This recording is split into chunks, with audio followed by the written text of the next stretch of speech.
question states that this polyunsaturated fatty acid oxidizes at the same rate as oleic acid, which is a monounsaturated fatty acid. And why is that? Polyunsaturated fatty acids typically oxidize faster, and this one oxidizes at the same rate as a monounsaturated.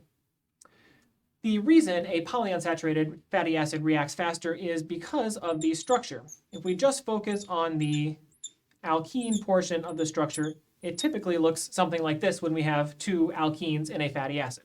The squiggly lines just represent the rest of the fatty acid chain. The reason these oxidize so quickly is that this carbon-hydrogen bond is relatively weak because the resulting radical is doubly allylic and therefore stabilized extensively through resonance. Even though this fatty acid has two double bonds, they are not situated in this pattern, and regardless of where the carbon-hydrogen radical abstraction takes place, the resulting allylic radical is only stabilized by one of the alkenes at a time, not both. Because it's only stabilized by one alkene at a time, that makes it react most similarly to a monounsaturated fatty acid. That's why this unnaturally occurring polyunsaturated fatty acid oxidizes at the same rate as a monounsaturated fatty acid.